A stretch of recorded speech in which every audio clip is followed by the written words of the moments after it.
The Secret Sharer by Joseph Conrad.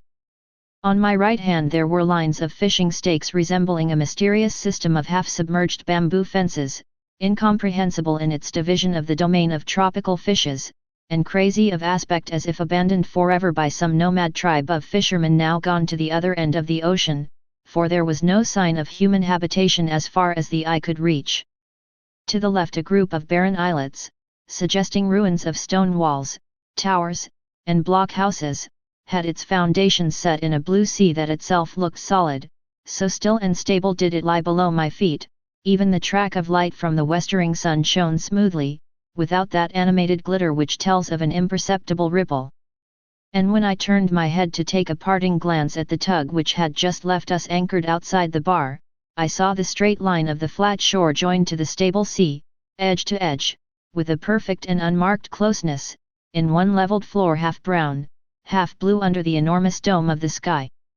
Corresponding in their insignificance to the islets of the sea, two small clumps of trees, one on each side of the only fault in the impeccable joint, marked the mouth of the river Mainam we had just left on the first preparatory stage of our homeward journey, and, far back on the inland level, a larger and loftier mass, the grove surrounding the great Paknam pagoda, was the only thing on which the eye could rest from the vain task of exploring the monotonous sweep of the horizon. Here and there gleams as of a few scattered pieces of silver marked the windings of the great river, and on the nearest of them, just within the bar, the tug steaming right into the land became lost to my sight, hull and funnel and masts, as though the impassive earth had swallowed her up without an effort, without a tremor. My eye followed the light cloud of her smoke, now here, now there, above the plain, according to the devious curves of the stream, but always fainter and farther away, till I lost it at last behind the mitre-shaped hill of the great pagoda. And then I was left alone with my ship, anchored at the head of the Gulf of Siam. She floated at the starting point of a long journey, very still in an immense stillness, the shadows of her spars flung far to the eastward by the setting sun.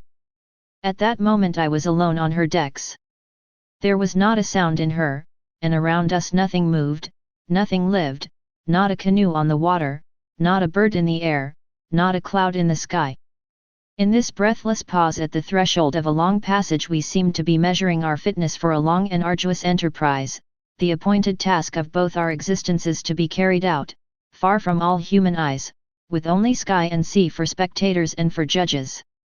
There must have been some glare in the air to interfere with one's sight, because it was only just before the sun left us that my roaming eyes made out beyond the highest ridges of the principal islet of the group something which did away with the solemnity of perfect solitude.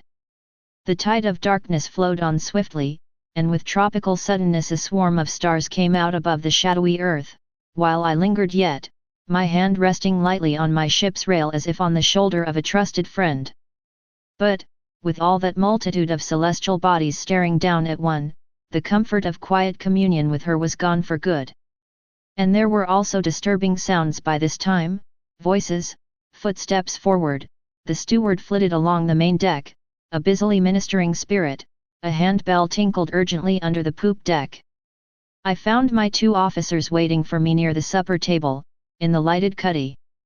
We sat down at once, and as I helped the chief mate, I said, "Are you aware that there is a ship anchored inside the islands? I saw her mastheads above the ridge as the sun went down." He raised sharply his simple face, overcharged by a terrible growth of whisker, and emitted his usual ejaculations, "Bless my soul, sir! You don't say so!" My second mate was a round-cheeked, silent young man, grave beyond his years, I thought, but as our eyes happened to meet I detected a slight quiver on his lips. I looked down at once. It was not my part to encourage sneering on board my ship.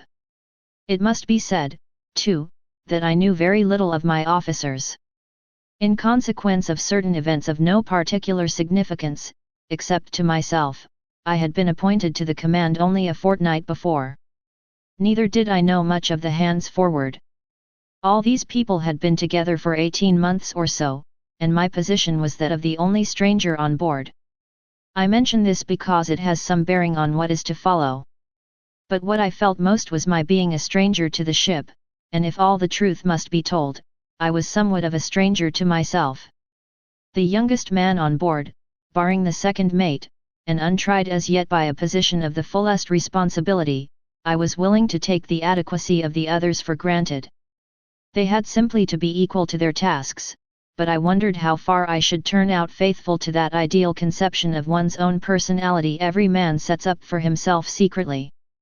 Meantime the chief mate, with an almost visible effect of collaboration on the part of his round eyes and frightful whiskers, was trying to evolve a theory of the anchored ship.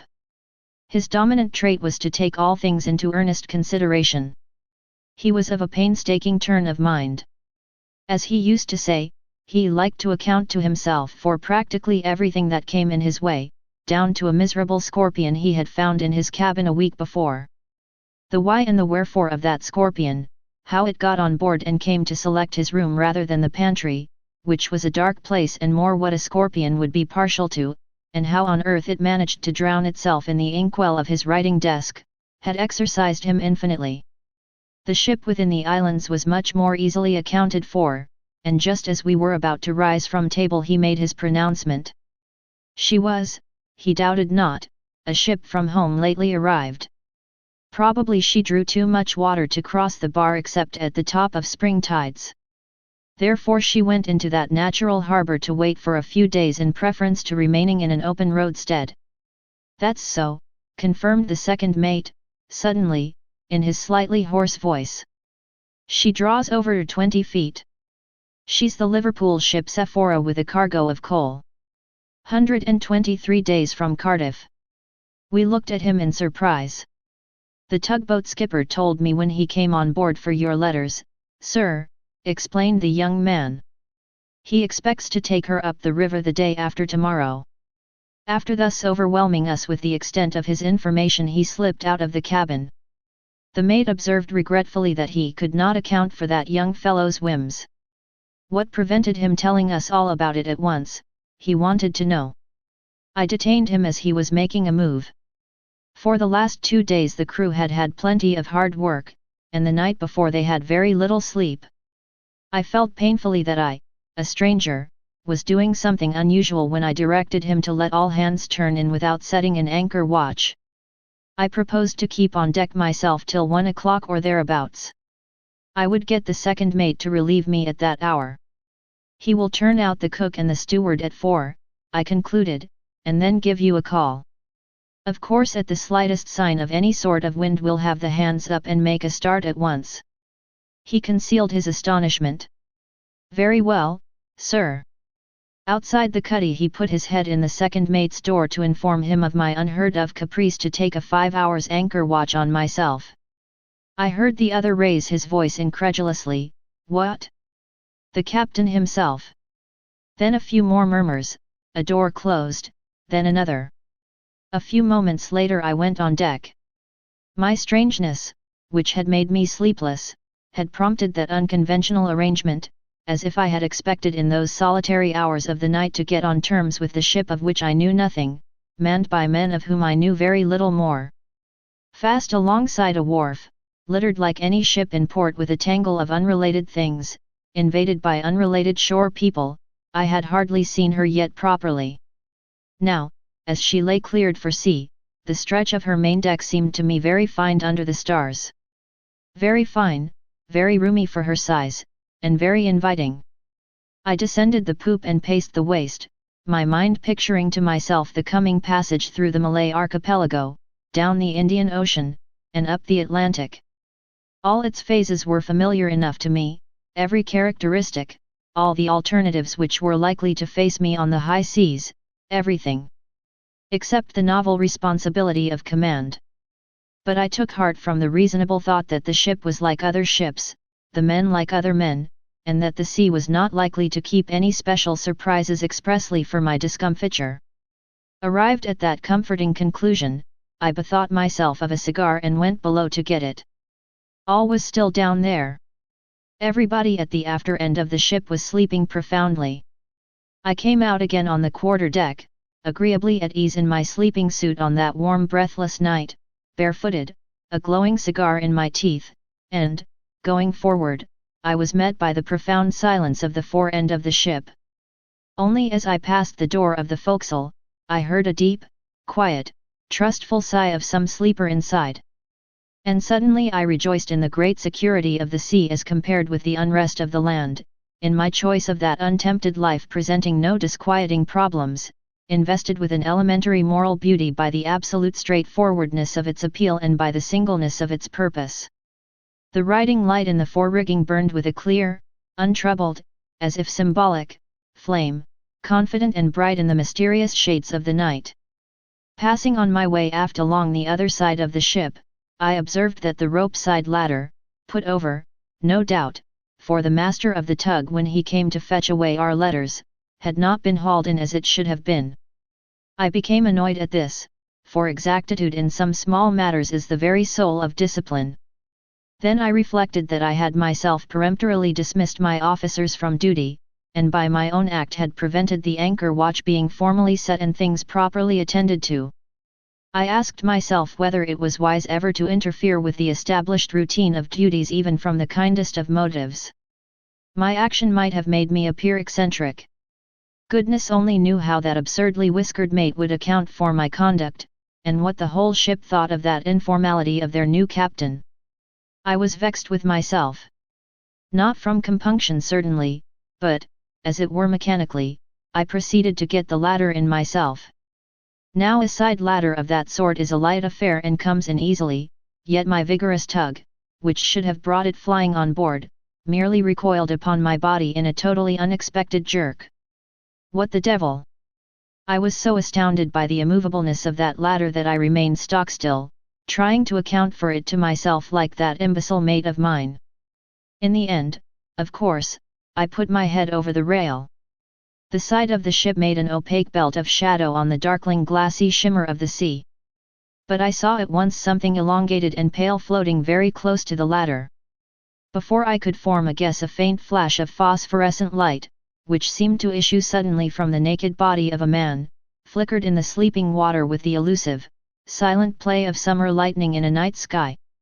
With a gasp I saw revealed to my stare a pair of feet, the long legs, a broad livid back immersed right up to the neck in a greenish cadaverous glow.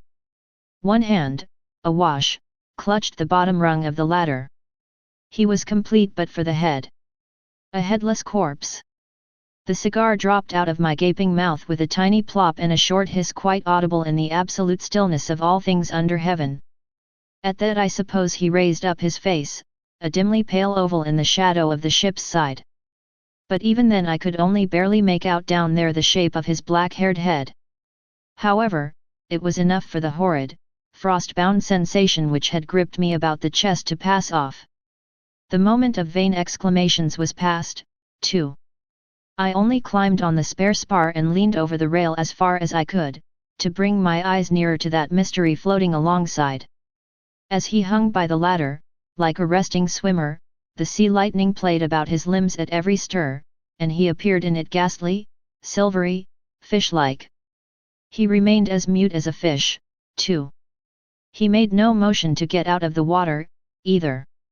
It was inconceivable that he should not attempt to come on board, and strangely troubling to suspect that perhaps he did not want to.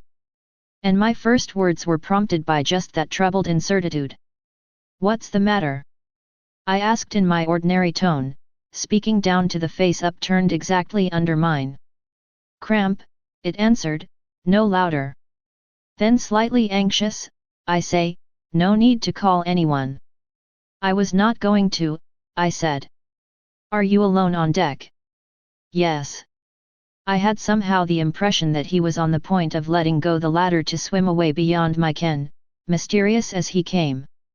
But, for the moment, this being appearing as if he had risen from the bottom of the sea, it was certainly the nearest land to the ship, wanted only to know the time. I told him. And he, down there, tentatively. "I suppose your captain's turned in." "I am sure he isn't," I said.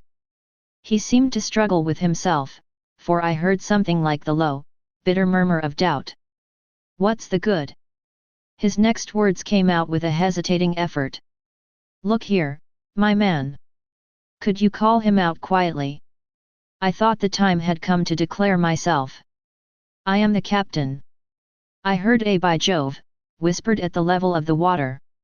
The phosphorescence flashed in the swirl of the water all about his limbs, his other hand seized the ladder. My name's Leggett. The voice was calm and resolute. A good voice. The self-possession of that man had somehow induced a corresponding state in myself. It was very quietly that I remarked. You must be a good swimmer. Yes. I've been in the water practically since 9 o'clock. The question for me now is whether I am to let go this ladder and go on swimming till I sink from exhaustion, or, to come on board here. I felt this was no mere formula of desperate speech, but a real alternative in the view of a strong soul. I should have gathered from this that he was young. Indeed, it is only the young who are ever confronted by such clear issues. But at the time it was pure intuition on my part. A mysterious communication was established already between us two, in the face of that silent, darkened tropical sea. I was young, too, young enough to make no comment. The man in the water began suddenly to climb up the ladder, and I hastened away from the rail to fetch some clothes. Before entering the cabin I stood still, listening in the lobby at the foot of the stairs. A faint snore came through the closed door of the chief mate's room. The second mate's door was on the hook, but the darkness in there was absolutely soundless. He, too, was young and could sleep like a stone. Remained the steward, but he was not likely to wake up before he was called. I got a sleeping suit out of my room and, coming back on deck, saw the naked man from the sea sitting on the main hatch, glimmering white in the darkness, his elbows on his knees and his head in his hands. In a moment he had concealed his damp body in a sleeping suit of the same grey stripe pattern as the one I was wearing and followed me like my double on the poop. Together we moved right aft, barefooted, silent. What is it? I asked in a deadened voice, taking the lighted lamp out of the binnacle, and raising it to his face. An ugly business. He had rather regular features, a good mouth, light eyes under somewhat heavy, dark eyebrows, a smooth, square forehead, no growth on his cheeks, a small, brown mustache, and a well-shaped, round chin. His expression was concentrated, meditative, under the inspecting light of the lamp I held up to his face, such as a man thinking hard in solitude might wear. My sleeping suit was just right for his size. A well-knit young fellow of 25 at most. He caught his lower lip with the edge of white, even teeth. Yes, I said, replacing the lamp in the binnacle. The warm, heavy tropical night closed upon his head again. There's a ship over there, he murmured. Yes, I know. The Sephora. Did you know of us? Hadn't the slightest idea. I am the mate of her. He paused and corrected himself. I should say I was. Aha! Something wrong? Yes. Very wrong indeed. I've killed a man. What do you mean? Just now? No, on the passage. Weeks ago. 39 south. When I say a man. Fit of temper, I suggested, confidently. The shadowy, dark head, like mine, seemed to nod imperceptibly above the ghostly grey of my sleeping suit. It was, in the night, as though I had been faced by my own reflection in the depths of a sombre and immense mirror. A pretty thing to have to own up to for a Conway boy, murmured my double, distinctly. You're a Conway boy. I am, he said, as if startled. Then, slowly. Perhaps you too. It was so, but being a couple of years older I had left before he joined. After a quick interchange of dates a silence fell, and I thought suddenly of my absurd mate with his terrific whiskers and the bless my soul, you don't say so type of intellect. My double gave me an inkling of his thoughts by saying, my father's a parson in Norfolk. Do you see me before a judge and jury on that charge? For myself I can't see the necessity. There are fellows that an angel from heaven, and I am not that. He was one of those creatures that are just simmering all the time with a silly sort of wickedness. Miserable devils that have no business to live at all. He wouldn't do his duty and wouldn't let anybody else do theirs. But what's the good of talking? You know well enough the sort of ill-conditioned snarling cur. He appealed to me as if our experiences had been as identical as our clothes. And I knew well enough the pestiferous danger of such a character where there are no means of legal repression. And I knew well enough also that my double there was no homicidal ruffian. I did not think of asking him for details, and he told me the story roughly in brusque, disconnected sentences. I needed no more. I saw it all going on as though I were myself inside that other sleeping suit. It happened while we were setting a reefed foresail, at dusk. Reefed foresail. You understand the sort of weather. The only sail we had left to keep the ship running, so you may guess what it had been like for days. Anxious sort of job, that. He gave me some of his cursed insolence at the sheet. I tell you I was overdone with this terrific weather that seemed to have no end to it. Terrific, I tell you, and a deep ship. I believe the fellow himself was half crazed with funk. It was no time for gentlemanly reproof, so I turned round and felled him like an ox. He up and at me. We closed just as an awful sea made for the ship. All hands saw it coming and took to the rigging, but I had him by the throat, and went on shaking him like a rat, the men above us yelling, "Look out! Look out!" Then a crash as if the sky had fallen on my head. They say that for over 10 minutes hardly anything was to be seen of the ship, just the 3 masts and a bit of the forecastle head and of the poop all awash driving along in a smother of foam. It was a miracle that they found us, jammed together behind the forebitts. It's clear that I meant business, because I was holding him by the throat still when they picked us up. He was black in the face. It was too much for them. It seems they rushed us aft together, gripped as we were, screaming murder, like a lot of lunatics, and broke into the cuddy. And the ship running for her life, touch and go all the time, any minute her last in a sea fit to turn your hair grey only looking at it. I understand that the skipper, too, started raving like the rest of them. The man had been deprived of sleep for more than a week, and to have this sprung on him at the height of a furious gale nearly drove him out of his mind. I wonder they didn't fling me overboard after getting the carcass of their precious shipmate out of my fingers. They had rather a job to separate us, I've been told. A sufficiently fierce story to make an old judge and a respectable jury sit up a bit. The first thing I heard when I came to myself was the maddening howling of that endless gale, and on that the voice of the old man. He was hanging on to my bunk, staring into my face out of his sou'wester. "Mr. Leggett, you have killed a man. You can act no longer as chief mate of this ship." His care to subdue his voice made it sound monotonous. He rested a hand on the end of the skylight to steady himself with, and all that time did not stir a limb, so far as I could see. "Nice little tale for a quiet tea party," he concluded in the same tone. One of my hands, too, rested on the end of the skylight, neither did I stir a limb, so far as I knew. We stood less than a foot from each other. It occurred to me that if old bless my soul, you don't say so were to put his head up the companion and catch sight of us, he would think he was seeing double, or imagine himself come upon a scene of weird witchcraft, the strange captain having a quiet confabulation by the wheel with his own grey ghost. I became very much concerned to prevent anything of the sort. I heard the other's soothing undertone. "My father's a parson in Norfolk," it said. Evidently he had forgotten he had told me this important fact before. "Truly a nice little tale. You had better slip down into my stateroom now," I said, moving off stealthily. My double followed my movements, our bare feet made no sound.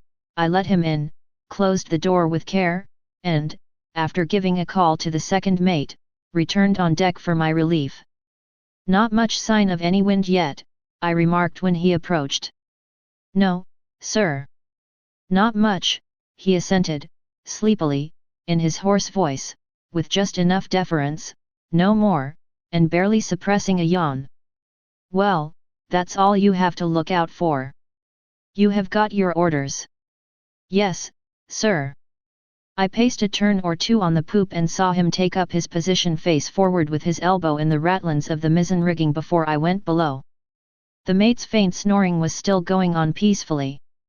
The cuddy lamp was burning over the table on which stood a vase with flowers, a polite attention from the ship's provision merchant, the last flowers we should see for the next 3 months at the very least. 2 bunches of bananas hung from the beam symmetrically, one on each side of the rudder casing. Everything was as before in the ship, except that 2 of her captain's sleeping suits were simultaneously in use, one motionless in the cuddy, the other keeping very still in the captain's stateroom.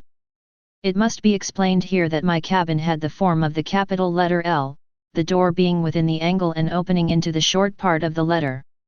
A couch was to the left, the bed placed to the right, my writing desk and the chronometer's table faced the door. But anyone opening it, unless he stepped right inside, had no view of what I call the long, or vertical, part of the letter. It contained some lockers surmounted by a bookcase, and a few clothes, a thick jacket or 2, caps, oilskin coat, and such like, hung on hooks. There was at the bottom of that part a door opening into my bathroom, which could be entered also directly from the saloon. But that way was never used. The mysterious arrival had discovered the advantage of this particular shape. Entering my room, lighted strongly by a big bulkhead lamp swung on gimbals above my writing desk, I did not see him anywhere till he stepped out quietly from behind the coats hung in the recessed part. I heard somebody moving about, and went in there at once, he whispered. I, too, spoke under my breath.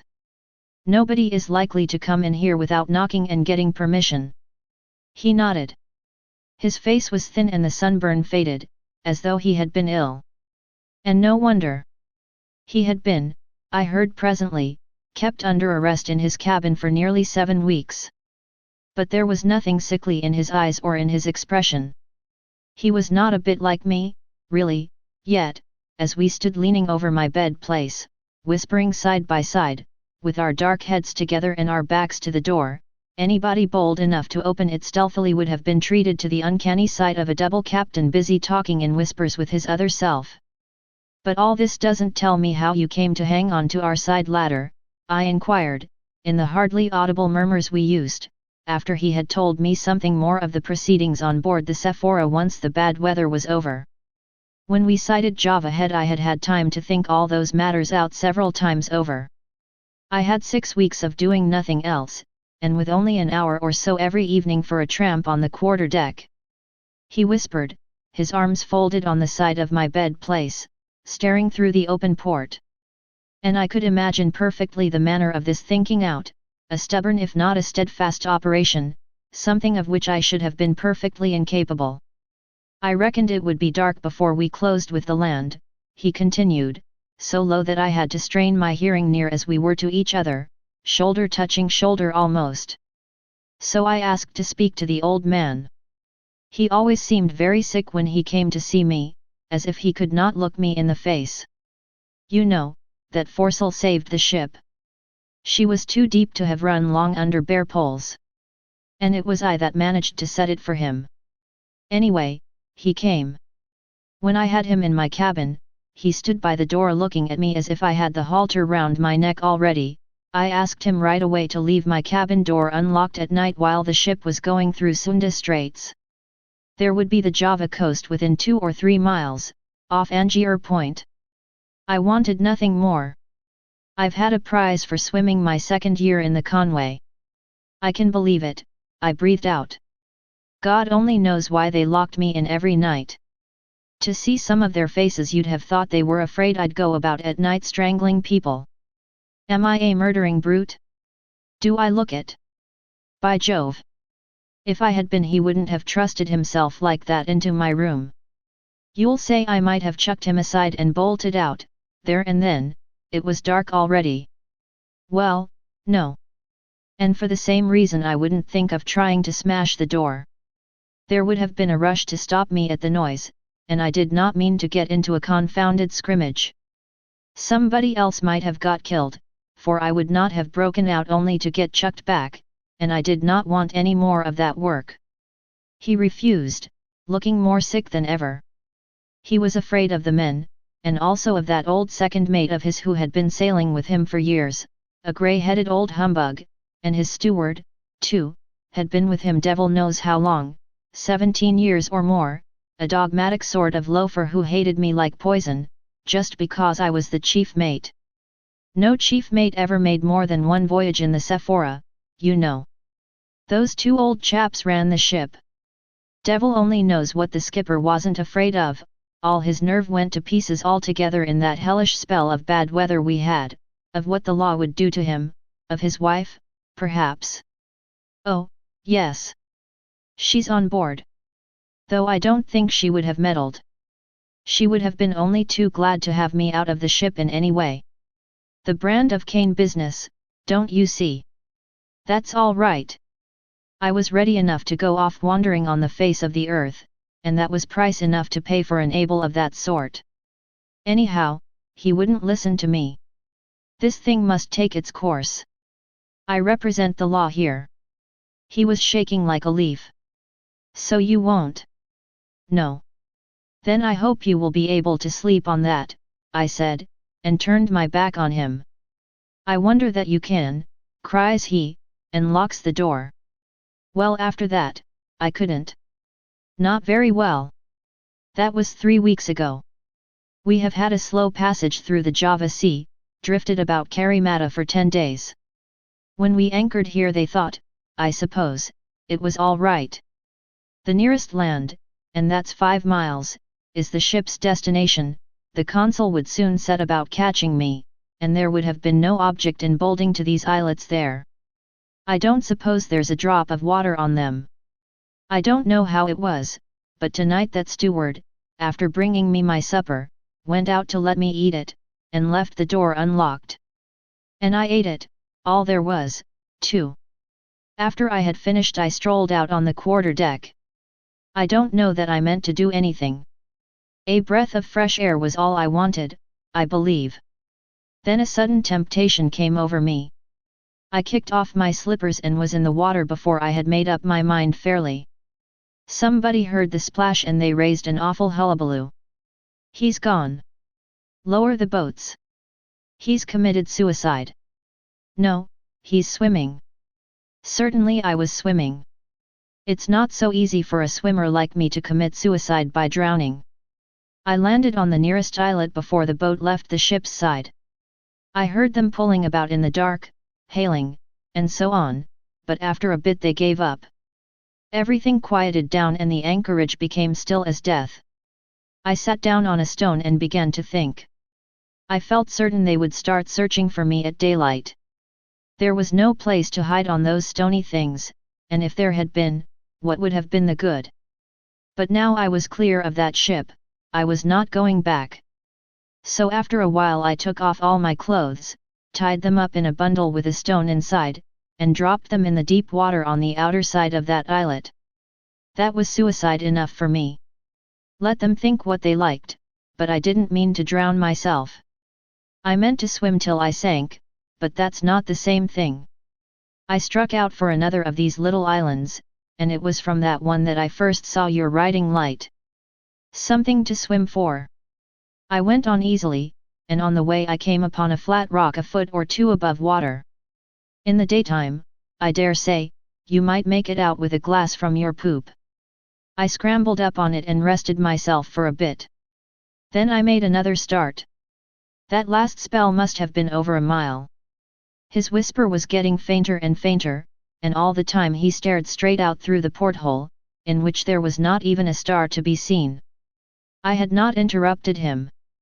There was something that made comment impossible in his narrative, or perhaps in himself, a sort of feeling, a quality, which I can't find a name for. And when he ceased, all I found was a futile whisper, "So you swam for our light?" Yes, straight for it. It was something to swim for.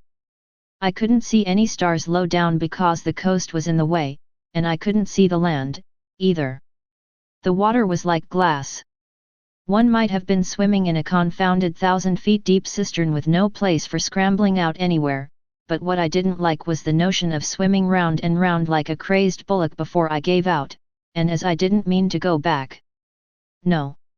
Do you see me being hauled back, stark naked, off one of these little islands by the scruff of the neck and fighting like a wild beast? Somebody would have got killed for certain, and I did not want any of that. So I went on. Then your ladder. Why didn't you hail the ship? I asked, a little louder. He touched my shoulder lightly. Lazy footsteps came right over our heads and stopped. The second mate had crossed from the other side of the poop and might have been hanging over the rail for all we knew. He couldn't hear us talking, could he? My double breathed into my very ear, anxiously. His anxiety was an answer, a sufficient answer, to the question I had put to him. An answer containing all the difficulty of that situation. I closed the porthole quietly, to make sure. A louder word might have been overheard. Who's that? He whispered then. My second mate. But I don't know much more of the fellow than you do. And I told him a little about myself. I had been appointed to take charge while I least expected anything of the sort, not quite a fortnight ago. I didn't know either the ship or the people. Hadn't had the time in port to look about me or size anybody up. And as to the crew, all they knew was that I was appointed to take the ship home.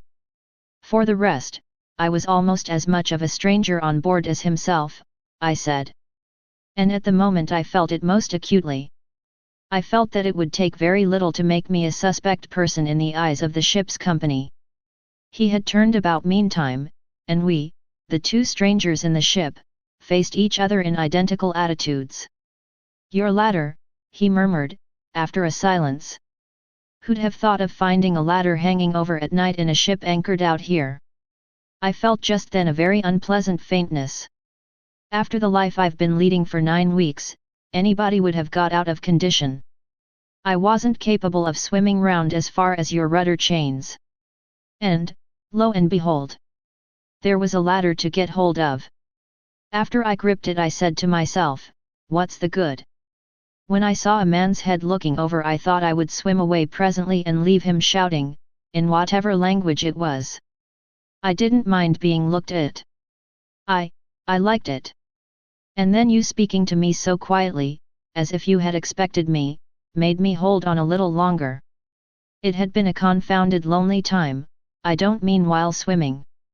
I was glad to talk a little to somebody that didn't belong to the Sephora. As to asking for the captain, that was a mere impulse. It could have been no use, with all the ship knowing about me and the other people pretty certain to be round here in the morning. I don't know, I wanted to be seen, to talk with somebody, before I went on. I don't know what I would have said. Fine night, isn't it, or something of the sort. Do you think they will be round here presently? I asked with some incredulity. Quite likely, he said, faintly. He looked extremely haggard all of a sudden. His head rolled on his shoulders. We shall see then. Meantime get into that bed, I whispered. Want help? There. It was a rather high bed place with a set of drawers underneath. This amazing swimmer really needed the lift I gave him by seizing his leg. He tumbled in, rolled over on his back, and flung one arm across his eyes. And then, with his face nearly hidden, he must have looked exactly as I used to look in that bed. I gazed upon my other self for a while before drawing across carefully the 2 green serge curtains which ran on a brass rod. I thought for a moment of pinning them together for greater safety, but I sat down on the couch, and once there I felt unwilling to rise and hunt for a pin. I would do it in a moment. I was extremely tired, in a peculiarly intimate way, by the strain of stealthiness, by the effort of whispering and the general secrecy of this excitement. It was 3 o'clock by now and I had been on my feet since 9, but I was not sleepy, I could not have gone to sleep. I sat there, faggied out, looking at the curtains, trying to clear my mind of the confused sensation of being in 2 places at once, and greatly bothered by an exasperating knocking in my head. It was a relief to discover suddenly that it was not in my head at all, but on the outside of the door. Before I could collect myself the words "come in" were out of my mouth, and the steward entered with a tray, bringing in my morning coffee. I had slept, after all, and I was so frightened that I shouted, "This way! I am here, steward," as though he had been miles away. He put down the tray on the table next the couch and only then said, very quietly, "I can see you are here, sir." I felt him give me a keen look, but I dared not meet his eyes just then. He must have wondered why I had drawn the curtains of my bed before going to sleep on the couch. He went out, hooking the door open as usual. I heard the crew washing decks above me. I knew I would have been told at once if there had been any wind. Calm, I thought, and I was doubly vexed. Indeed, I felt dual more than ever. The steward reappeared suddenly in the doorway. I jumped up from the couch so quickly that he gave a start. "What do you want here?" "Close your port, sir, they are washing decks." "It is closed," I said, reddening. "Very well, sir." But he did not move from the doorway and returned my stare in an extraordinary, equivocal manner for a time. Then his eyes wavered, all his expression changed, and in a voice unusually gentle, almost coaxingly, "May I come in to take the empty cup away, sir?" "Of course." I turned my back on him while he popped in and out. Then I unhooked and closed the door and even pushed the bolt. This sort of thing could not go on very long. The cabin was as hot as an oven, too. I took a peep at my double, and discovered that he had not moved. His arm was still over his eyes, but his chest heaved, his hair was wet, his chin glistened with perspiration. I reached over him and opened the port. I must show myself on deck, I reflected. Of course, theoretically, I could do what I liked, with no one to say nay to me within the whole circle of the horizon, but to lock my cabin door and take the key away I did not dare. Directly I put my head out of the companion I saw the group of my two officers, the second mate barefooted, the chief mate in long India rubber boots, near the break of the poop, and the steward halfway down the poop ladder talking to them eagerly. He happened to catch sight of me and dived, the second ran down on the main deck shouting some order or other, and the chief mate came to meet me, touching his cap. There was a sort of curiosity in his eye that I did not like. I don't know whether the steward had told them that I was queer only, or downright drunk, but I know the man meant to have a good look at me. I watched him coming with a smile which, as he got into point-blank range, took effect and froze his very whiskers. I did not give him time to open his lips. "Square the yards by lifts and braces before the hands go to breakfast." It was the first particular order I had given on board that ship, and I stayed on deck to see it executed, too. I had felt the need of asserting myself without loss of time. That sneering young cub got taken down a peg or two on that occasion, and I also seized the opportunity of having a good look at the face of every foremast man as they filed past me to go to the after braces. At breakfast time, eating nothing myself, I presided with such frigid dignity that the two mates were only too glad to escape from the cabin as soon as decency permitted, and all the time the dual working of my mind distracted me almost to the point of insanity. I was constantly watching myself, my secret self, as dependent on my actions as my own personality, sleeping in that bed, behind that door which faced me as I sat at the head of the table. It was very much like being mad, only it was worse because one was aware of it. I had to shake him for a solid minute, but when at last he opened his eyes it was in the full possession of his senses, with an inquiring look. "All's well so far," I whispered. "Now you must vanish into the bathroom." He did so, as noiseless as a ghost, and then I rang for the steward, and facing him boldly, directed him to tidy up my stateroom while I was having my bath, and be quick about it. As my tone admitted of no excuses, he said, "Yes, sir," and ran off to fetch his dustpan and brushes. I took a bath and did most of my dressing, splashing, and whistling softly for the steward's edification, while the secret sharer of my life stood drawn up bolt upright in that little space, his face looking very sunken in daylight, his eyelids lowered under the stern, dark line of his eyebrows drawn together by a slight frown. When I left him there to go back to my room the steward was finishing dusting. I sent for the mate and engaged him in some insignificant conversation. It was, as it were, trifling with the terrific character of his whiskers, but my object was to give him an opportunity for a good look at my cabin.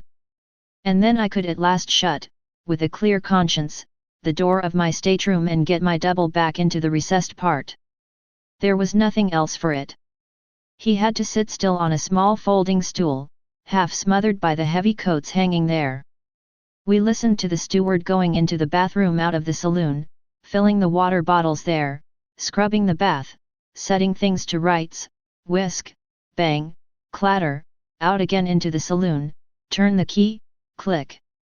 Such was my scheme for keeping my second self invisible. Nothing better could be contrived under the circumstances. And there we sat, I at my writing desk ready to appear busy with some papers, he behind me out of sight of the door. It would not have been prudent to talk in daytime, and I could not have stood the excitement of that queer sense of whispering to myself. Now and then, glancing over my shoulder, I saw him far back there, sitting rigidly on the low stool, his bare feet close together, his arms folded, his head hanging on his breast, and perfectly still. Anybody would have taken him for me. I was fascinated by it myself. Every moment I had to glance over my shoulder. I was looking at him when a voice outside the door said, "Beg pardon, sir." Well, I kept my eyes on him, and so when the voice outside the door announced, "There's a ship's boat coming our way, sir," I saw him give a start, the first movement he had made for hours. But he did not raise his bowed head. "All right. Get the ladder over." I hesitated. Should I whisper something to him? But what? His immobility seemed to have been never disturbed. What could I tell him he did not know already? Finally I went on deck. The skipper of the Sephora had a thin red whisker all round his face, and the sort of complexion that goes with hair of that color, also the particular, rather smeary shade of blue in the eyes. He was not exactly a showy figure, his shoulders were high, his stature but middling, one leg slightly more bandy than the other. He shook hands, looking vaguely around. A spiritless tenacity was his main characteristic, I judged. I behaved with a politeness which seemed to disconcert him. Perhaps he was shy. He mumbled to me as if he were ashamed of what he was saying, gave his name, it was something like Archbold, but at this distance of years I hardly am sure, his ship's name, and a few other particulars of that sort, in the manner of a criminal making a reluctant and doleful confession. He had had terrible weather on the passage out, terrible, terrible, wife aboard, too. By this time we were seated in the cabin and the steward brought in a tray with a bottle and glasses. Thanks. No. Never took liquor. Would have some water, though. He drank 2 tumblerfuls. Terrible thirsty work. Ever since daylight had been exploring the islands round his ship. What was that for, fun? I asked, with an appearance of polite interest. No. He sighed. Painful duty. As he persisted in his mumbling and I wanted my double to hear every word, I hit upon the notion of informing him that I regretted to say I was hard of hearing. Such a young man, too, he nodded, keeping his smeary blue, unintelligent eyes fastened upon me. What was the cause of it? Some disease, he inquired, without the least sympathy and as if he thought that, if so, I'd got no more than I deserved. Yes, disease, I admitted in a cheerful tone which seemed to shock him. But my point was gained, because he had to raise his voice to give me his tale. It is not worthwhile to record his version. It was just over 2 months since all this had happened, and he had thought so much about it that he seemed completely muddled as to its bearings, but still immensely impressed. What would you think of such a thing happening on board your own ship? I've had the Sephora for these 15 years. I am a well-known shipmaster. He was densely distressed, and perhaps I should have sympathized with him if I had been able to detach my mental vision from the unsuspected sharer of my cabin as though he were my second self. There he was on the other side of the bulkhead, 4 or 5 feet from us, no more, as we sat in the saloon. I looked politely at Captain Archbold, if that was his name, but it was the other I saw, in a grey sleeping suit, seated on a low stool, his bare feet close together, his arms folded, and every word said between us falling into the ears of his dark head bowed on his chest. I have been at sea now, man and boy, for 37 years, and I've never heard of such a thing happening in an English ship. And that it should be my ship. Wife on board, too. I was hardly listening to him. Don't you think, I said, that the heavy sea which, you told me, came aboard just then might have killed the man? I have seen the sheer weight of a sea kill a man very neatly, by simply breaking his neck. Good God, he uttered, impressively, fixing his smeary blue eyes on me. The sea. No man killed by the sea ever looked like that. He seemed positively scandalized at my suggestion. And as I gazed at him, certainly not prepared for anything original on his part, he advanced his head close to mine and thrust his tongue out at me so suddenly that I couldn't help starting back. After scoring over my calmness in this graphic way, he nodded wisely. If I had seen the sight, he assured me, I would never forget it as long as I lived. The weather was too bad to give the corpse a proper sea burial. So next day at dawn they took it up on the poop, covering its face with a bit of bunting.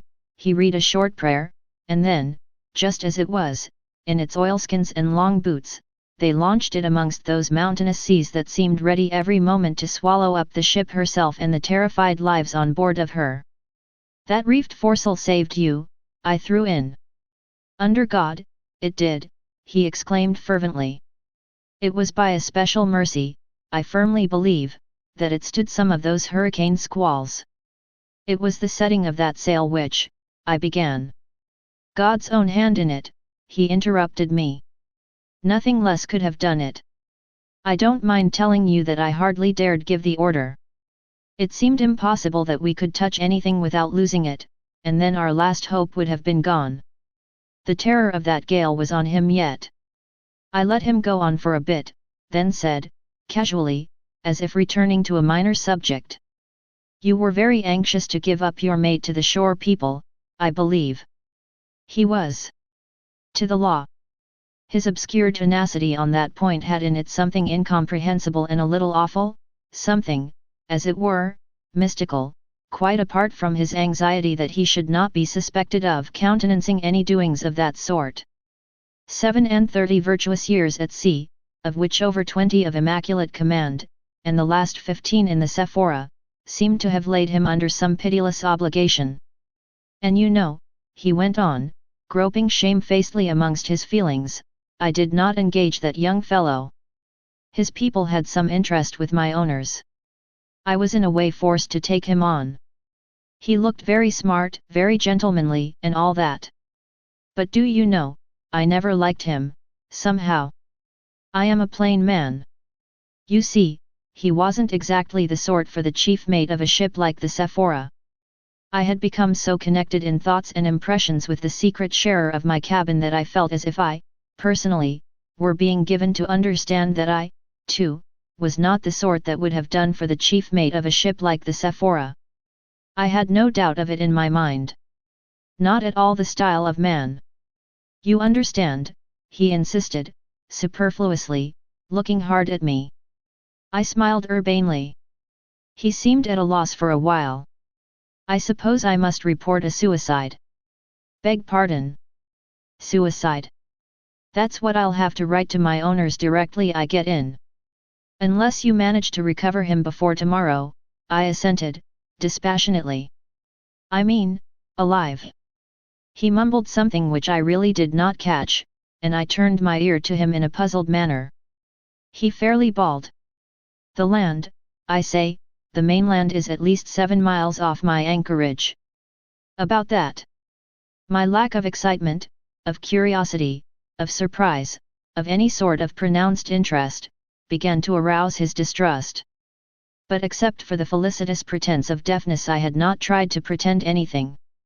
I had felt utterly incapable of playing the part of ignorance properly, and therefore was afraid to try. It is also certain that he had brought some ready-made suspicions with him, and that he viewed my politeness as a strange and unnatural phenomenon. And yet how else could I have received him? Not heartily. That was impossible for psychological reasons, which I need not state here. My only object was to keep off his inquiries. Surlily? Yes, but surliness might have provoked a point-blank question. From its novelty to him and from its nature, punctilious courtesy was the manner best calculated to restrain the man. But there was the danger of his breaking through my defense bluntly. I could not, I think, have met him by a direct lie, also for psychological, not moral, reasons. If he had only known how afraid I was of his putting my feeling of identity with the other to the test. But, strangely enough, I thought of it only afterwards. I believe that he was not a little disconcerted by the reverse side of that weird situation, by something in me that reminded him of the man he was seeking, suggested a mysterious similitude to the young fellow he had distrusted and disliked from the first. However that might have been, the silence was not very prolonged. He took another oblique step. I reckon I had no more than a 2-mile pull to your ship. Not a bit more. And quite enough, too, in this awful heat, I said. Another pause full of mistrust followed. Necessity, they say, is mother of invention, but fear, too, is not barren of ingenious suggestions. And I was afraid he would ask me point blank for news of my other self. Nice little saloon, isn't it? I remarked, as if noticing for the first time the way his eyes roamed from one closed door to the other. And very well fitted out, too. Here, for instance, I continued, reaching over the back of my seat negligently and flinging the door open, is my bathroom. He made an eager movement, but hardly gave it a glance. I got up, shut the door of the bathroom, and invited him to have a look round, as if I were very proud of my accommodation. He had to rise and be shown round, but he went through the business without any raptures whatever. And now we'll have a look at my stateroom, I declared, in a voice as loud as I dared to make it, crossing the cabin to the starboard side with purposely heavy steps. He followed me in and gazed around. My intelligent double had vanished. I played my part. Very convenient, isn't it? Very nice. Very comf. He didn't finish and went out brusquely as if to escape from some unrighteous wiles of mine. But it was not to be. I had been too frightened not to feel vengeful. I felt I had him on the run, and I meant to keep him on the run. My polite insistence must have had something menacing in it, because he gave in suddenly. And I did not let him off a single item: mate's room, pantry, storerooms, the very sail locker which was also under the poop. He had to look into them all. When at last I showed him out on the quarterdeck, he drew a long, spiritless sigh, and mumbled dismally that he must really be going back to his ship now. I desired my mate, who had joined us, to see to the captain's boat. The man of whiskers gave a blast on the whistle which he used to wear hanging round his neck, and yelled, "Sephora's away!" My double down there in my cabin must have heard, and certainly could not feel more relieved than I. 4 fellows came running out from somewhere forward and went over the side, while my own men, appearing on deck too, lined the rail. I escorted my visitor to the gangway ceremoniously, and nearly overdid it.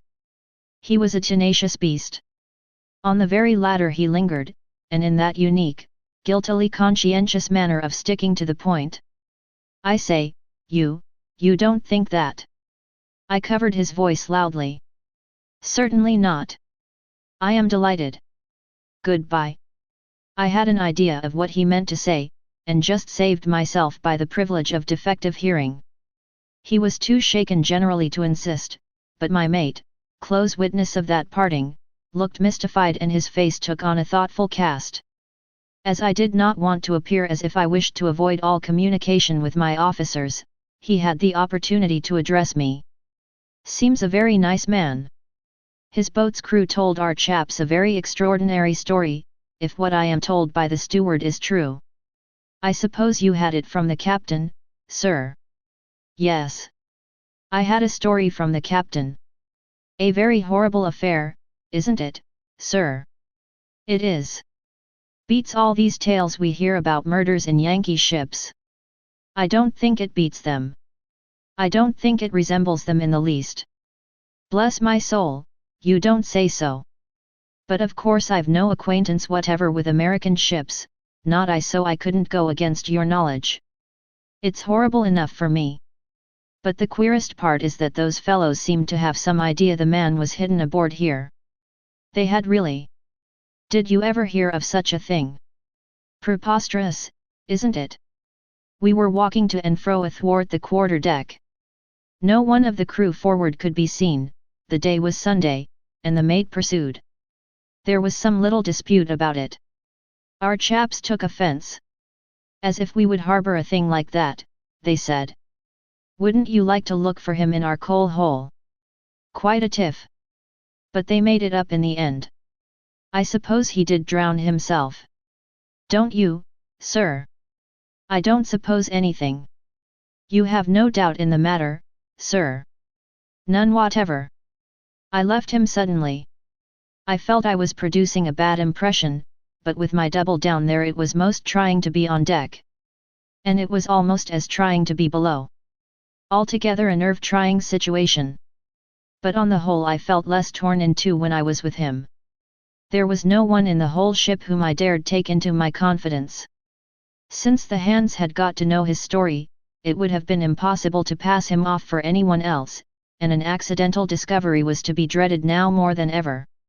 The steward being engaged in laying the table for dinner, we could talk only with our eyes when I first went down. Later in the afternoon we had a cautious try at whispering. The Sunday quietness of the ship was against us, the stillness of air and water around her was against us, the elements, the men were against us, everything was against us in our secret partnership, time itself, for this could not go on forever. The very trust in Providence was, I suppose, denied to his guilt. Shall I confess that this thought cast me down very much? And as to the chapter of accidents which counts for so much in the book of success, I could only hope that it was closed. For what favourable accident could be expected? Did you hear everything? Were my first words as soon as we took up our position side by side, leaning over my bed place. He had. And the proof of it was his earnest whisper, the man told you he hardly dared to give the order. I understood the reference to be to that saving foresail. Yes. He was afraid of it being lost in the setting. I assure you he never gave the order. He may think he did, but he never gave it. He stood there with me on the break of the poop after the main topsail blew away, and whimpered about our last hope, positively whimpered about it and nothing else, and the night coming on. To hear one skipper go on like that in such weather was enough to drive any fellow out of his mind. It worked me up into a sort of desperation. I just took it into my own hands and went away from him, boiling, but what's the use telling you? You know. Do you think that if I had not been pretty fierce with them I should have got the men to do anything? Not at the bow's end perhaps? Perhaps. It wasn't a heavy sea, it was a sea gone mad. I suppose the end of the world will be something like that, and a man may have the heart to see it coming once and be done with it, but to have to face it day after day, I don't blame anybody. I was precious little better than the rest. Only, I was an officer of that old coal wagon, anyhow. I quite understand, I conveyed that sincere assurance into his ear. He was out of breath with whispering, I could hear him pant slightly. It was all very simple. The same strung-up force which had given 24 men a chance, at least, for their lives, had, in a sort of recoil, crushed an unworthy mutinous existence. But I had no leisure to weigh the merits of the matter. Footsteps in the saloon, a heavy knock. There's enough wind to get under way with, sir. Here was the call of a new claim upon my thoughts and even upon my feelings. Turn the hands up, I cried through the door. I'll be on deck directly. I was going out to make the acquaintance of my ship. Before I left the cabin our eyes met, the eyes of the only two strangers on board. I pointed to the recessed part where the little camp stool awaited him and laid my finger on my lips. He made a gesture, somewhat vague, a little mysterious, accompanied by a faint smile, as if of regret. This is not the place to enlarge upon the sensations of a man who feels for the first time a ship move under his feet to his own independent word. In my case they were not unalloyed. I was not wholly alone with my command, for there was that stranger in my cabin. Or rather, I was not completely and wholly with her. Part of me was absent. That mental feeling of being in two places at once affected me physically as if the mood of secrecy had penetrated my very soul. Before an hour had elapsed since the ship had begun to move, having occasion to ask the mate, he stood by my side, to take a compass bearing of the pagoda. I caught myself reaching up to his ear in whispers. I say I caught myself, but enough had escaped to startle the man. I can't describe it otherwise than by saying that he shied. A grave, preoccupied manner, as though he were in possession of some perplexing intelligence, did not leave him henceforth. A little later I moved away from the rail to look at the compass with such a stealthy gait that the helmsman noticed it, and I could not help noticing the unusual roundness of his eyes. These are trifling instances, though it's to no commander's advantage to be suspected of ludicrous eccentricities. But I was also more seriously affected. There are to a seaman certain words, gestures, that should in given conditions come as naturally, as instinctively as the winking of a menaced eye. A certain order should spring onto his lips without thinking, a certain sign should get itself made, so to speak, without reflection. But all unconscious alertness had abandoned me. I had to make an effort of will to recall myself back, from the cabin, to the conditions of the moment. I felt that I was appearing an irresolute commander to those people who were watching me more or less critically. And, besides, there were the scares. On the second day out, for instance, coming off the deck in the afternoon, I had straw slippers on my bare feet. I stopped at the open pantry door and spoke to the steward. He was doing something there with his back to me. At the sound of my voice he nearly jumped out of his skin, as the saying is, and incidentally broke a cup. "What on earth's the matter with you?" I asked, astonished. He was extremely confused. "Beg your pardon, sir. I made sure you were in your cabin." "You see I wasn't." "No, sir. I could have sworn I had heard you moving in there not a moment ago." "It's most extraordinary, very sorry, sir." I passed on with an inward shudder. I was so identified with my secret double that I did not even mention the fact in those scanty, fearful whispers we exchanged. I suppose he had made some slight noise of some kind or other. It would have been miraculous if he hadn't at one time or another. And yet, haggard as he appeared, he looked always perfectly self-controlled, more than calm, almost invulnerable. On my suggestion he remained almost entirely in the bathroom, which, upon the whole, was the safest place. There could be really no shadow of an excuse for anyone ever wanting to go in there, once the steward had done with it. It was a very tiny place. Sometimes he reclined on the floor, his legs bent, his head sustained on one elbow. At others I would find him on the camp stool, sitting in his grey sleeping suit and with his cropped dark hair like a patient, unmoved convict. At night I would smuggle him into my bed place, and we would whisper together, with the regular footfalls of the officer of the watch passing and repassing over our heads. It was an infinitely miserable time. It was lucky that some tins of fine preserves were stowed in a locker in my stateroom, hard bread I could always get hold of, and so he lived on stewed chicken, pate de foie gras, asparagus, cooked oysters, sardines, on all sorts of abominable sham delicacies out of tins. My early morning coffee he always drank, and it was all I dared do for him in that respect. Every day there was the horrible maneuvering to go through so that my room and then the bathroom should be done in the usual way. I came to hate the sight of the steward, to abhor the voice of that harmless man. I felt that it was he who would bring on the disaster of discovery. It hung like a sword over our heads. The fourth day out, I think, we were then working down the east side of the Gulf of Siam, tack for tack, in light winds and smooth water. The fourth day, I say, of this miserable juggling with the unavoidable, as we sat at our evening meal, that man, whose slightest movement I dreaded, after putting down the dishes ran up on deck busily. This could not be dangerous. Presently he came down again, and then it appeared that he had remembered a coat of mine which I had thrown over a rail to dry after having been wetted in a shower which had passed over the ship in the afternoon. Sitting stolidly at the head of the table, I became terrified at the sight of the garment on his arm. Of course he made for my door. There was no time to lose. "Steward," I thundered. My nerves were so shaken that I could not govern my voice and conceal my agitation. This was the sort of thing that made my terrifically whiskered mate tap his forehead with his forefinger. I had detected him using that gesture while talking on deck with a confidential air to the carpenter. It was too far to hear a word, but I had no doubt that this pantomime could only refer to the strange new captain. "Yes, sir," the pale-faced steward turned resignedly to me. It was this maddening course of being shouted at, checked without rhyme or reason, arbitrarily chased out of my cabin, suddenly called into it, sent flying out of his pantry on incomprehensible errands, that accounted for the growing wretchedness of his expression. "Where are you going with that coat?" "To your room, sir." "Is there another shower coming?" "I'm sure I don't know, sir." "Shall I go up again and see, sir?" "No. Never mind."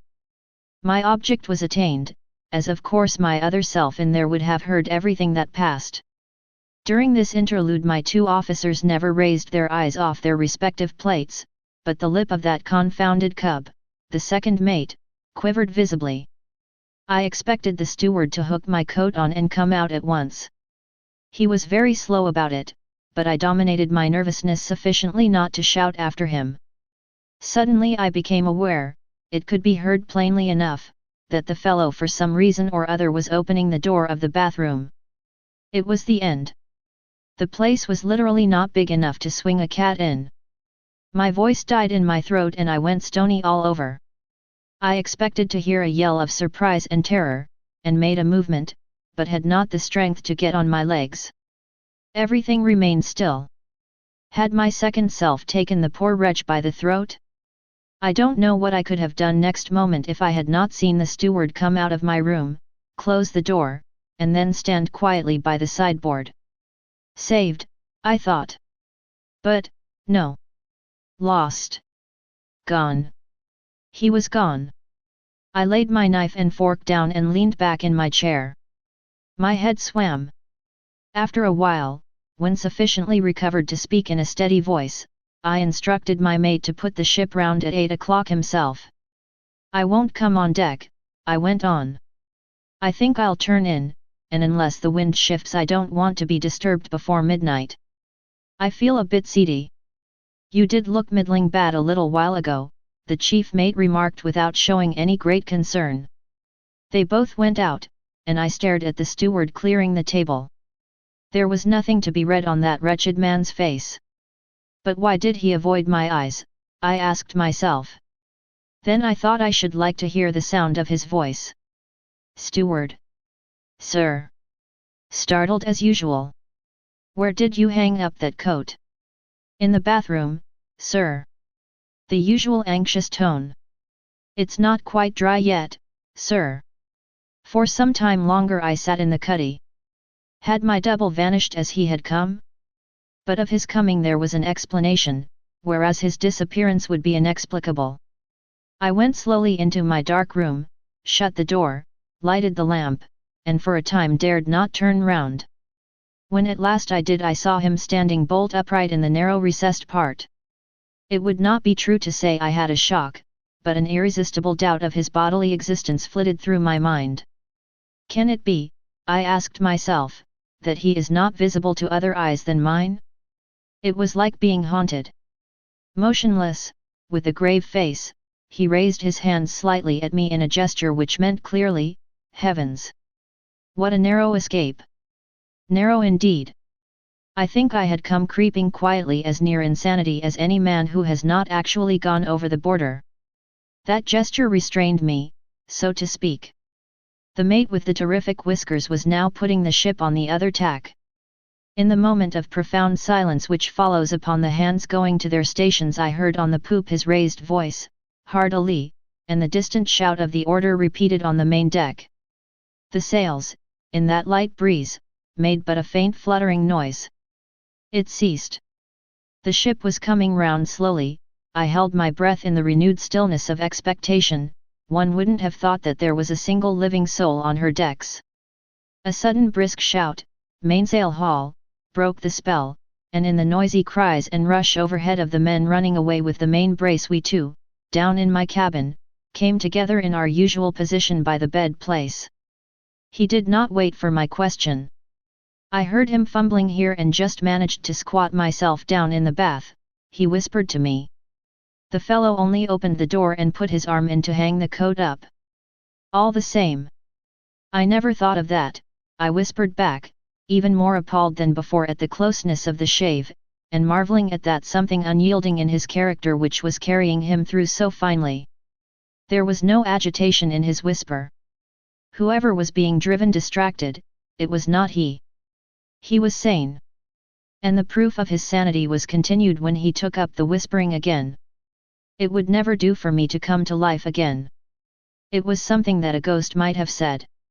But what he was alluding to was his old captain's reluctant admission of the theory of suicide. It would obviously serve his turn, if I had understood at all the view which seemed to govern the unalterable purpose of his action. "You must maroon me as soon as ever you can get amongst these islands off the Cambodge shore," he went on. "Maroon you? We are not living in a boy's adventure tale," I protested. His scornful whispering took me up. "We aren't indeed. There's nothing of a boy's tale in this. But there's nothing else for it. I want no more. You don't suppose I am afraid of what can be done to me? Prison or gallows or whatever they may please. But you don't see me coming back to explain such things to an old fellow in a wig and 12 respectable tradesmen, do you? What can they know whether I am guilty or not, or of what I am guilty, either? That's my affair. What does the Bible say? Driven off the face of the earth. Very well, I am off the face of the earth now. As I came at night so I shall go." "Impossible," I murmured. "You can't." "Can't? Not naked like a soul on the day of judgment. I shall freeze on to this sleeping suit. The last day is not yet, and, you have understood thoroughly. Didn't you?" I felt suddenly ashamed of myself. I may say truly that I understood, and my hesitation in letting that man swim away from my ship's side had been a mere sham sentiment, a sort of cowardice. "It can't be done now till next night," I breathed out. "The ship is on the offshore tack and the wind may fail us." "As long as I know that you understand," he whispered. "But of course you do. It's a great satisfaction to have got somebody to understand. You seem to have been there on purpose." And in the same whisper, as if we two whenever we talked had to say things to each other which were not fit for the world to hear, he added, "It's very wonderful." We remained side by side talking in our secret way, but sometimes silent or just exchanging a whispered word or two at long intervals. And as usual he stared through the port. A breath of wind came now and again into our faces. The ship might have been moored in dock, so gently and on an even keel she slipped through the water, that did not murmur even at our passage, shadowy and silent like a phantom sea. At midnight I went on deck, and to my mate's great surprise put the ship round on the other tack. His terrible whiskers flitted round me in silent criticism. I certainly should not have done it if it had been only a question of getting out of that sleepy gulf as quickly as possible. I believe he told the second mate, who relieved him, that it was a great want of judgment. The other only yawned. That intolerable cub shuffled about so sleepily and lolled against the rails in such a slack, improper fashion that I came down on him sharply. "Aren't you properly awake yet?" "Yes, sir. I am awake." "Well, then, be good enough to hold yourself as if you were. And keep a lookout. If there's any current we'll be closing with some islands before daylight. The east side of the gulf is fringed with islands, some solitary, others in groups. On the blue background of the high coast they seem to float on silvery patches of calm water, arid and grey, or dark green and rounded like clumps of evergreen bushes, with the larger ones, a mile or two long, showing the outlines of ridges, ribs of grey rock under the dark mantle of matted leafage. Unknown to trade, to travel, almost to geography, the manner of life they harbour is an unsolved secret. There must be villages, settlements of fishermen at least, on the largest of them, and some communication with the world is probably kept up by native craft. But all that forenoon, as we headed for them, fanned along by the faintest of breezes, I saw no sign of man or canoe in the field of the telescope. I kept on pointing at the scattered group. At noon I have no orders for a change of course, and the mate's whiskers became much concerned and seemed to be offering themselves unduly to my notice. At last I said, "I am going to stand right in. Quite in, as far as I can take her." The stare of extreme surprise imparted an air of ferocity also to his eyes, and he looked truly terrific for a moment. "We're not doing well in the middle of the Gulf," I continued, casually. "I am going to look for the land breezes tonight." "Bless my soul! Do you mean, sir, in the dark amongst the lot of all them islands and reefs and shoals? Well, if there are any regular land breezes at all on this coast one must get close inshore to find them, mustn't one? Bless my soul!" he exclaimed again under his breath. All that afternoon he wore a dreamy, contemplative appearance which in him was a mark of perplexity. After dinner I went into my stateroom as if I meant to take some rest. There we two bent our dark heads over a half-unrolled chart lying on my bed. "There," I said. "It's got to be Koh Ring. I've been looking at it ever since sunrise. It has got 2 hills and a low point. It must be inhabited. And on the coast opposite there is what looks like the mouth of a biggish river, with some towns, no doubt, not far up. It's the best chance for you that I can see. Anything. Koh Ring, let it be." He looked thoughtfully at the chart as if surveying chances and distances from a lofty height, and following with his eyes his own figure wandering on the blank land of Cochin China, and then passing off that piece of paper clean out of sight into uncharted regions. And it was as if the ship had 2 captains to plan her course for her. I had been so worried and restless running up and down that I had not had the patience to dress that day.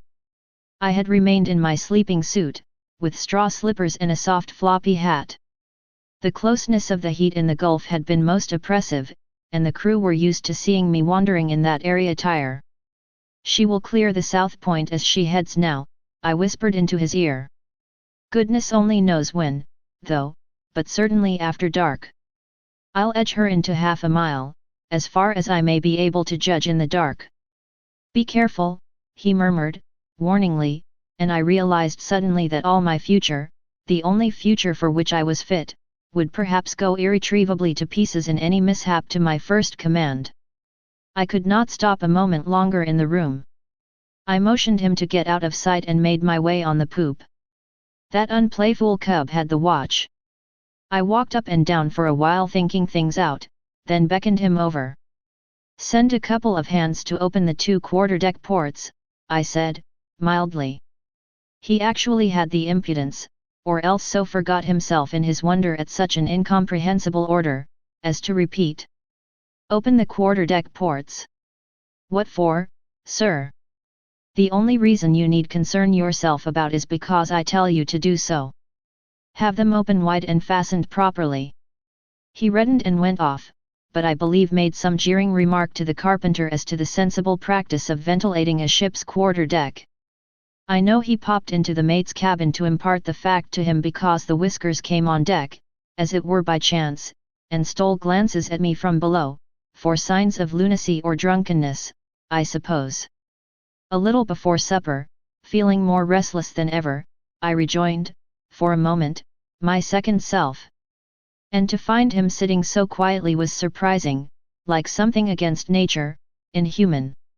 I developed my plan in a hurried whisper. "I shall stand in as close as I dare and then put her round.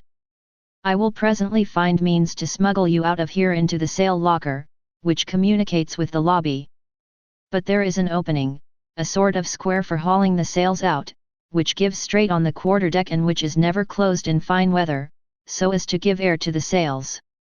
When the ship's way is deadened in stays and all the hands are aft at the main braces, you will have a clear road to slip out and get overboard through the open quarterdeck port. I've had them both fastened up. Use a rope's end to lower yourself into the water so as to avoid a splash, you know. It could be heard and cause some beastly complication. He kept silent for a while, then whispered, I understand. I won't be there to see you go, I began with an effort. The rest.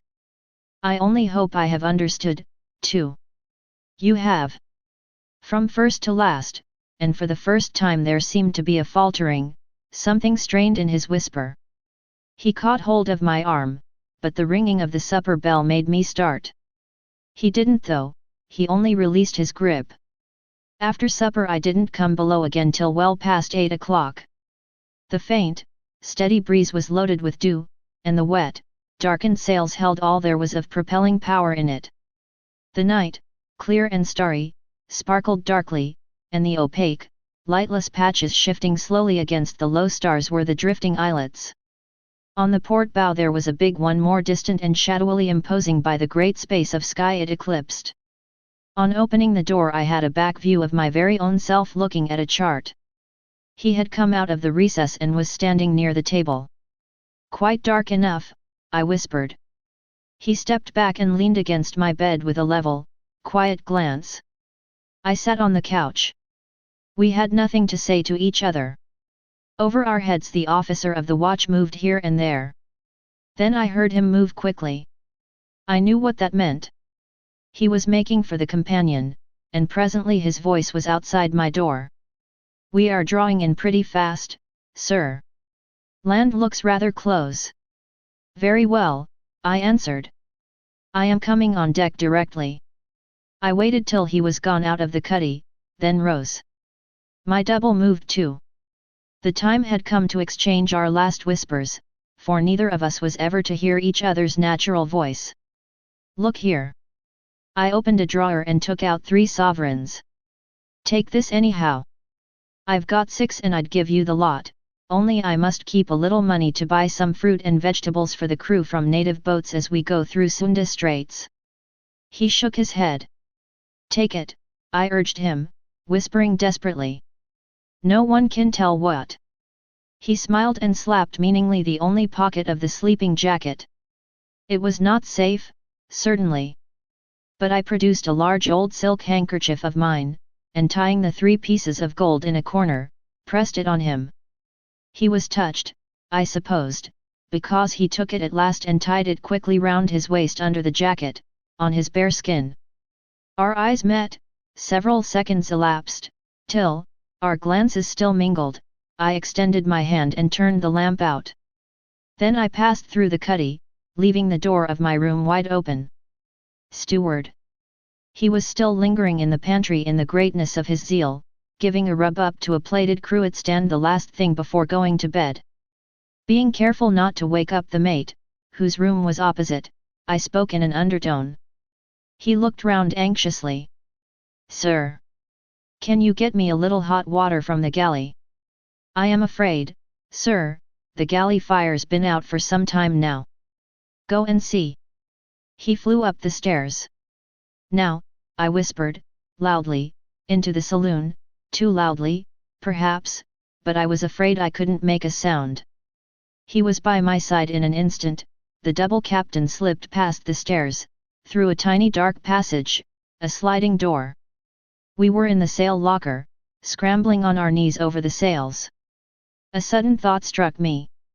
I saw myself wandering barefooted, bareheaded, the sun beating on my dark poll.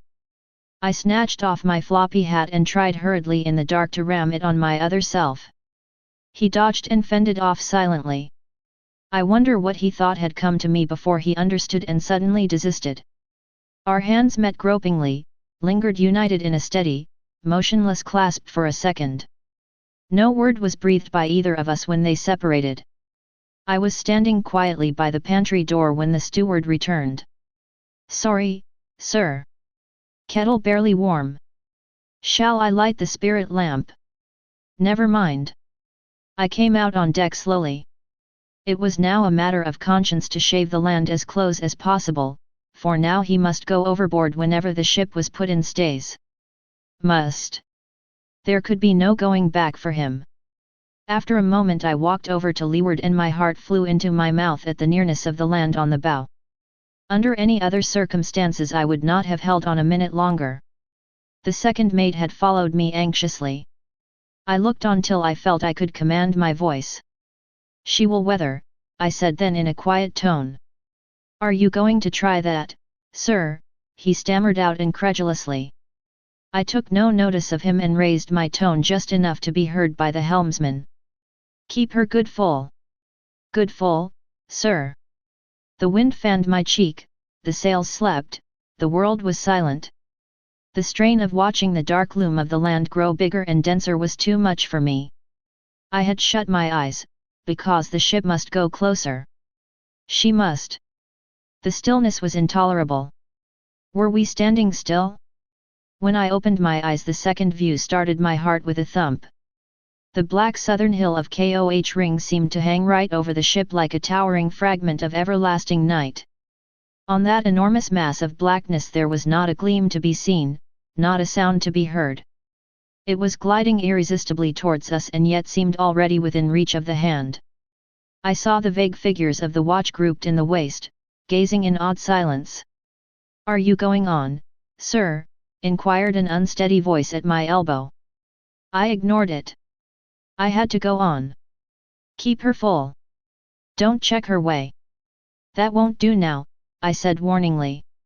"I can't see the sails very well," the helmsman answered me, in strange, quavering tones. Was she close enough? Already she was, I won't say in the shadow of the land, but in the very blackness of it, already swallowed up as it were, gone too close to be recalled, gone from me altogether. "Give the mate a call," I said to the young man who stood at my elbow as still as death. "And turn all hands up." My tone had a borrowed loudness reverberated from the height of the land. Several voices cried out together, "We are all on deck, sir." Then stillness again, with the great shadow gliding closer, towering higher, without a light, without a sound. Such a hush had fallen on the ship that she might have been a bark of the dead floating in slowly under the very gate of Erebus. "My God! Where are we?" It was the mate moaning at my elbow. He was thunderstruck, and as it were deprived of the moral support of his whiskers. He clapped his hands and absolutely cried out, "Lost!" "Be quiet," I said, sternly. He lowered his tone, but I saw the shadowy gesture of his despair. "What are we doing here?" "Looking for the land wind." He made as if to tear his hair, and addressed me recklessly. "She will never get out." "You have done it, sir." I knew it'd end in something like this. "She will never weather, and you are too close now to stay. She'll drift ashore before she's round." "Oh my God!" I caught his arm as he was raising it to batter his poor devoted head, and shook it violently. "She's ashore already," he wailed, trying to tear himself away. "Is she? Keep good full there." "Good full, sir," cried the helmsman in a frightened, thin, childlike voice. I hadn't let go the mate's arm and went on shaking it. "Ready about, do you hear? You go forward, shake, and stop there, shake, and hold your noise, shake, and see these head sheets properly overhauled, shake, shake, shake." And all the time I dared not look towards the land lest my heart should fail me. I released my grip at last and he ran forward as if fleeing for dear life. I wondered what my double there in the sail locker thought of this commotion. He was able to hear everything, and perhaps he was able to understand why, on my conscience, it had to be thus close, no less. My first order heartily, re-echoed ominously under the towering shadow of Koh Ring as if I had shouted in a mountain gorge. And then I watched the land intently. In that smooth water and light wind it was impossible to feel the ship coming to. No. I could not feel her.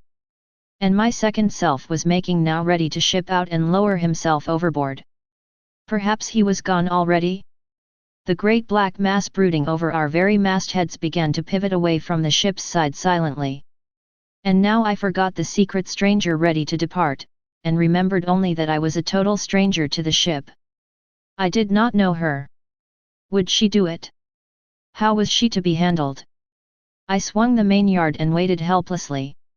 She was perhaps stopped, and her very fate hung in the balance, with the black mass of Koh ring like the gate of the everlasting night towering over her taffrail. What would she do now? Had she way on her yet? I stepped to the side swiftly, and on the shadowy water I could see nothing except a faint phosphorescent flash revealing the glassy smoothness of the sleeping surface. It was impossible to tell, and I had not learned yet the feel of my ship. Was she moving? What I needed was something easily seen, a piece of paper, which I could throw overboard and watch. I had nothing on me. To run down for it I didn't dare. There was no time. All at once my strained, yearning stare distinguished a white object floating within a yard of the ship's side. White on the black water. A phosphorescent flash passed under it. What was that thing? I recognized my own floppy hat. It must have fallen off his head, and he didn't bother. Now I had what I wanted, the saving mark for my eyes. But I hardly thought of my other self, now gone from the ship, to be hidden forever from all friendly faces, to be a fugitive and a vagabond on the earth, with no brand of the curse on his sane forehead to stay a slaying hand, too proud to explain. And I watched the hat, the expression of my sudden pity for his mere flesh. It had been meant to save his homeless head from the dangers of the sun. And now, behold, it was saving the ship, by serving me for a mark to help out the ignorance of my strangeness. Ha! It was drifting forward, warning me just in time that the ship had gathered stowaway. Shift the helm, I said in a low voice to the seaman standing still like a statue. The man's eyes glistened wildly in the binnacle light as he jumped round to the other side and spun round the wheel. I walked to the break of the poop. On the overshadowed deck all hands stood by the fore braces waiting for my order. The stars ahead seemed to be gliding from right to left. And all was so still in the world that I heard the quiet remark, "She's round," passed in a tone of intense relief between two seamen. "Let go and haul." The foreyards ran round with a great noise, amidst cheery cries. And now the frightful whiskers made themselves heard giving various orders. Already the ship was drawing ahead. And I was alone with her. Nothing. No one in the world should stand now between us, throwing a shadow on the way of silent knowledge and mute affection, the perfect communion of a seaman with his first command. Walking to the taffrail, I was in time to make out, on the very edge of a darkness thrown by a towering black mass like the very gateway of Erebus, yes, I was in time to catch an evanescent glimpse of my white hat left behind to mark the spot where the secret sharer of my cabin and of my thoughts, as though he were my second self, had lowered himself into the water to take his punishment, a free man, a proud swimmer striking out for a new destiny. The end. Here's a summary of the story. The story is narrated by an unnamed young captain who has recently taken command of a ship. His ship is anchored in the Gulf of Siam, and he is tasked with safely navigating the treacherous waters of the region. One night, while on deck, the captain is startled to discover a naked and exhausted man clinging to a rope ladder that dangles from the side of the ship. The man introduces himself as Legate and explains that he was a first mate on another ship but had to escape due to a murder he committed in self-defense. He had jumped overboard to avoid capture and had been swimming for hours before reaching the captain's ship. The captain decides to help Legate, who is clearly in a desperate situation. He provides Legate with clothing and hides him in his cabin, keeping his presence a secret from the crew. The captain feels a strong connection with Legate, seeing him as a kindred spirit who represents his own secret self. As the captain conceals Legate's presence, he faces the challenges of maintaining discipline and order on the ship. He also grapples with his sense of responsibility for Legate's safety and well-being.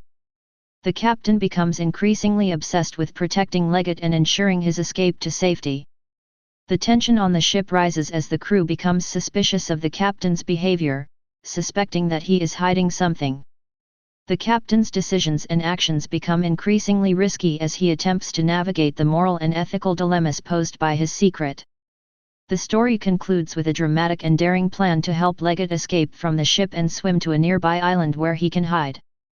The plan is successful, and Leggett disappears into the night, leaving the captain with a profound sense of loss and loneliness. The Secret Sharer explores themes of identity, duality, moral ambiguity, and the complexities of human relationships. It delves into the captain's internal struggle as he grapples with his duty, his sense of self, and the bonds of trust and secrecy that connect him to Leggett. The Secret Sharer by Joseph Conrad offers several key learning points. 1. Identity and duality. The story explores the theme of identity and duality. The captain sees a reflection of himself in Leggett, recognizing that they share a hidden, more impulsive side. This duality raises questions about the complexity of human nature and the masks individuals wear. 2. Moral and ethical dilemmas. The captain faces significant moral and ethical dilemmas throughout the story. His decision to conceal Leggett's presence from the crew raises questions about the conflict between duty and personal morality. 3. Leadership and responsibility. The story delves into the responsibilities of leadership. The captain grapples with the decisions he must make as the leader of the ship, and his choices have profound consequences not only for Leggett but also for the crew and the ship's mission. 4. Trust and secrecy. The Secret Sharer explores the delicate balance between trust and secrecy. The captain's decision to keep Leggett's presence a secret challenges the trust he shares with the crew and tests the limits of his discretion. 5. Human connection. The relationship between the captain and Leggett illustrates the powerful bond that can form between individuals facing extraordinary circumstances.